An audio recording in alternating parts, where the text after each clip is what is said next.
नमो गंगे विश्वरूपिणी नारायणी नमो नमः। गंगे च यमुने च गोदावरी सरस्वती नर्मदे सिंधु कावेरी जलेस्मिन् सन्निधिं। Hello friends, welcome to my YouTube channel tour with Maku. So friends, आज जो है हम लोग राउरकेला से निकले हैं प्रयागराज के लिए। जैसे आप सबको पता ही है कि अभी महाकुंभ का मेला चल रहा है, तो हमारी भी इच्छा है कि हम भी इस अवसर को ना गवाएं। तो हम सब ने प्लान किया कि हम लोग राउरकेला से बाई कार जाएंगे। तो मैंने सोचा आप सबको भी मैं अपने साथ ही लेके चलूं और रास्ते में जितने भी हमारे साथ जो भी एक्टिविटीज़ हम लोग करेंगे, जो भी एक्साइटमेंट है, वो सब मैं आपके साथ शेयर करूं। तो बने रहिएगा मेरे साथ, बीच बीच में मैं अपडेट देती रहूंगी। अभी जो है फिलहाल हम बसंती कॉलोनी से निकले हैं और डीएवी चौक से होते हुए आगे हम लोग बढ़ रहे हैं। तो फ्रेंड्स, फिर बीच में मैं आपसे फिर से मिलूंगी।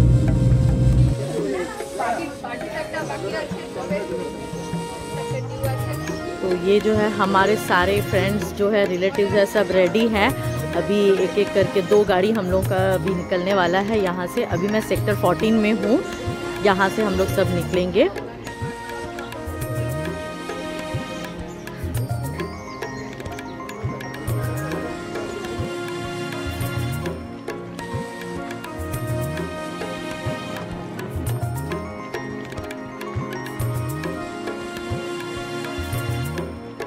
सेक्टर 14 से निकलकर अब हम लोग जो है पानपोस्ट चौक की ओर बढ़ रहे हैं और पानपोस्ट चौक होते हुए अभी हम लोग वेदव्यास चौक पहुंच गए हैं फ्रेंड्स। अब यहाँ से हम लोग आगे बिरमित्रापुर की ओर चलेंगे। बिरमित्रापुर से हम लोग छत्तीसगढ़ की ओर आगे जाएंगे और छत्तीसगढ़ से यूपी होते हुए फिर हम लोग प्रयागराज की ओर बढ़ेंगे।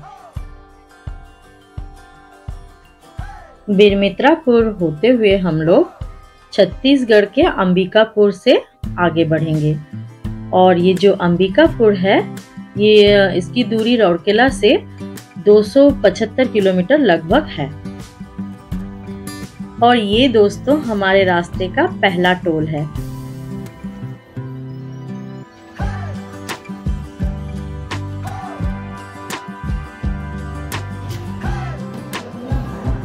अभी जो है हम लोग छत्तीसगढ़ पहुंच गए हैं और यहाँ एक ढाबा में हम लोग रुके हैं लंच करने के लिए।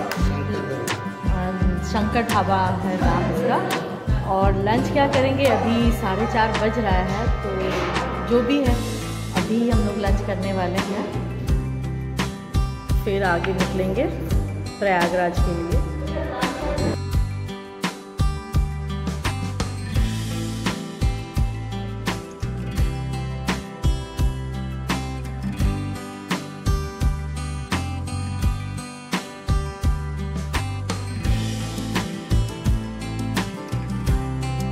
इतनी लॉन्ग जर्नी के बाद हम सब भी बहुत थक गए हैं, तो अभी ढाबे में हम लोग थोड़ा सा रेस्ट भी कर रहे हैं और हम लोगों ने अपना खाना ऑर्डर भी कर दिया है। तो जब तक हमारा खाना आता है तब तक चलिए मैं आपको कुछ यहाँ का ड्रोन शॉट दिखाती हूँ।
खाना खाने के बाद हम सब फिर आगे बढ़ चले।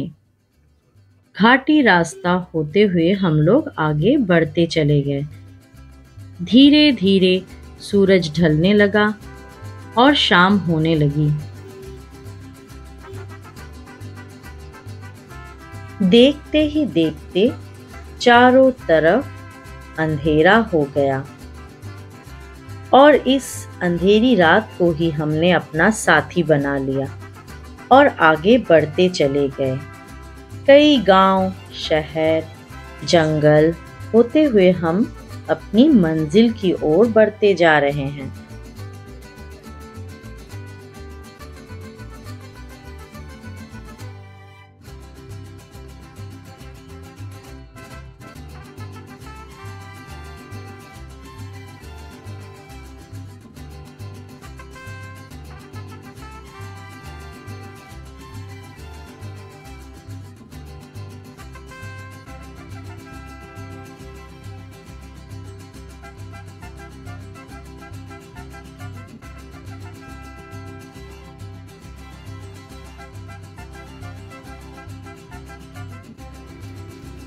हम लोग अभी यूपी पहुंच गए हैं और यहाँ तो बहुत ही कड़ाके की ठंड है।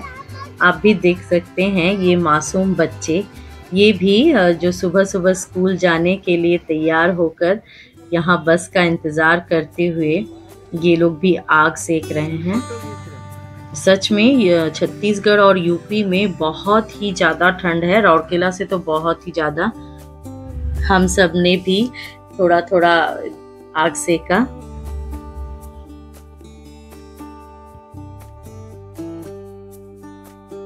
फिर फ्रेश होके हम सब ने कई सारी ग्रुप फोटोज ली और फिर आगे चल पड़े।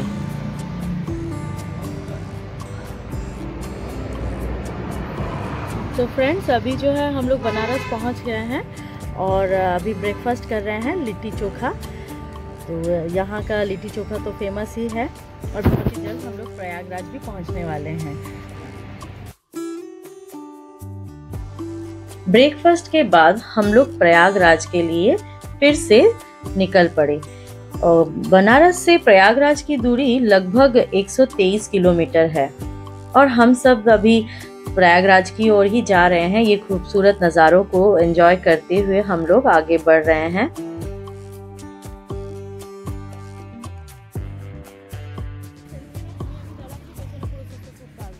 फ्रेंड्स, हम लोग प्रयागराज पहुंच गए हैं और प्रयागराज में ये खूबसूरत सरसों के खेतों को देखकर हम लोग और रह नहीं पाए। हम लोगों ने गाड़ी यहाँ पार्क की और अब जो है हम लोग बहुत सारी फ़ोटो और वीडियोस शूट करेंगे यहाँ पर। सच में बहुत खूबसूरत जगह है।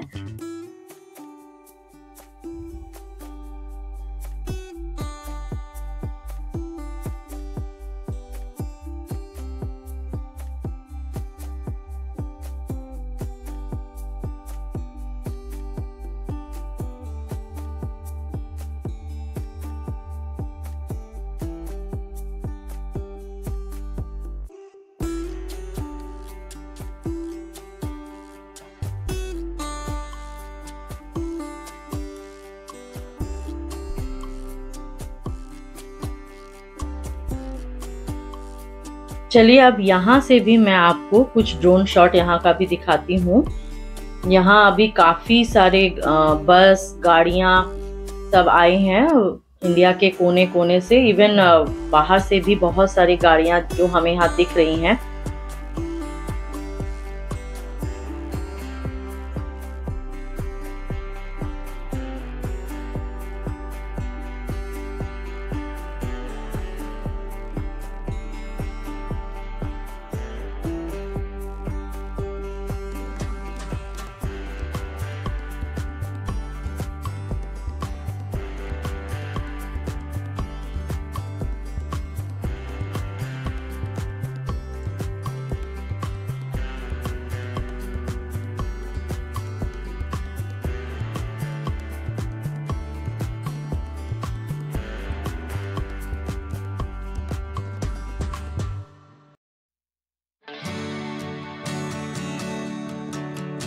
गाड़ियां आप दोस्तों देख सकते हो, दूर दूर तक जहां तक आपको नजर जाएगी आप देख सकोगे खाली गाड़ियां ही गाड़ियां पार्क की हुई हैं।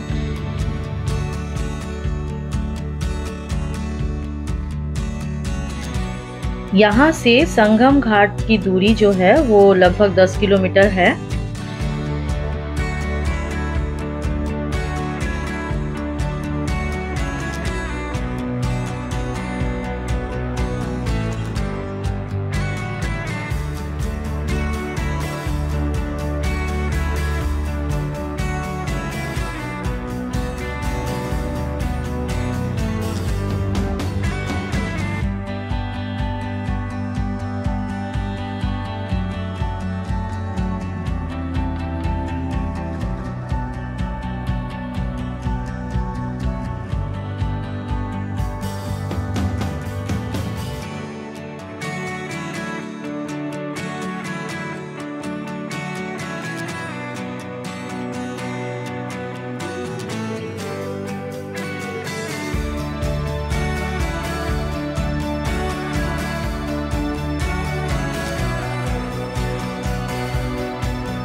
अब जो है हम लोग स्नान के लिए घाट की ओर बढ़ रहे हैं। महाकुंभ जो हर 12 साल बाद होता है, पर इस बार ये महासंयोग 144 साल बाद आया है, जहां दुनिया भर से लोग आए हैं। देश विदेश हर जगह से सनातनी धर्म को मानने वाले लोग आए हैं। उत्तर प्रदेश के प्रयागराज में 4000 वर्ग में होने वाला कुंभ मेले में दुनिया भर से करोड़ों लोग आए हैं। दोस्तों 2013 में आयोजित महाकुंभ में अब तक का सबसे बड़ा धार्मिक आयोजन माना गया था, जिसमें करीब 12 करोड़ से अधिक श्रद्धालु आए थे। लेकिन 144 साल बाद होने वाले इस महाकुंभ की भव्यता उससे कई अधिक है। देश विदेश से 40 से 50 करोड़ श्रद्धालु आए हैं और इसकी विशालता का अंदाजा इसी बात से लगाया जा सकता है कि इसका अनुमानिक बजट जो है 6382 करोड़ रुपए हैं।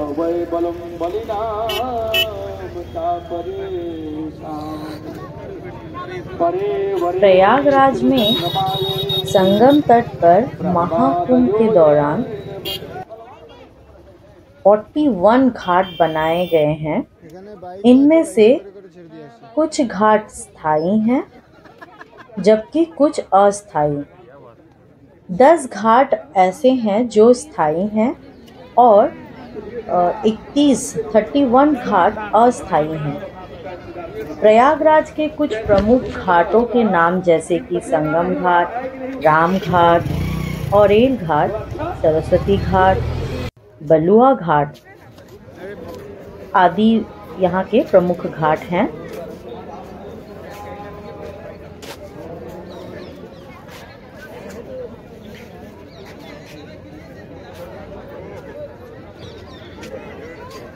कुंभ का अर्थ है कलश या घड़ा। मान्यताओं के अनुसार सागर मंथन के बाद सागर से जब अमृत कलश निकला था, तब देवताओं और असुरों के बीच अमृत पीने को लेकर युद्ध हुआ था और भगवान विष्णु ने मोहिनी रूप धारण कर उस समय अमृत कलश को अपने पास ले लिया था और उसे देवताओं में बांट दिया था। कहा जाता है कि उस समय अमृत की कुछ बूंदें धरती पर भी कई जगह पर गिरी थी। उन्हीं जगहों में से प्रयागराज का त्रिवेणी संगम भी एक है।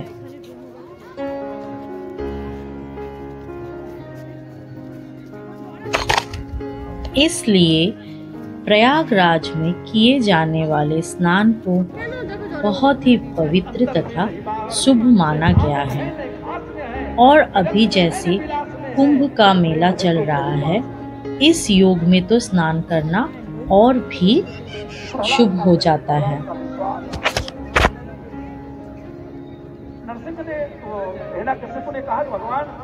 हम सब ने भी सपरिवार इस पवित्र अवसर पर यहाँ पर स्नान किया तथा पूजा अर्चना की। नरसिंह भगवान प्रेम से बोलिए नरसिंह भगवान।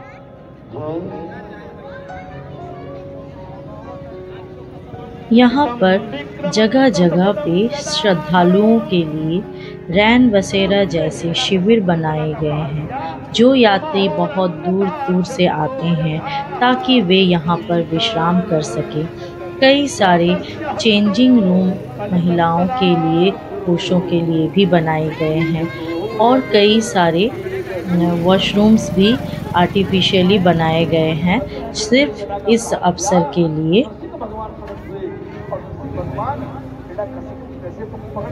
नदी के ऊपर से ये जो लंबा रास्ता आपने देखा, इसी रास्ते से आप एक घाट से दूसरे घाट भी जा सकते हैं। जिसे एक विश्वास था कि मैं तो मरूंगा ही नहीं, उसे भगवान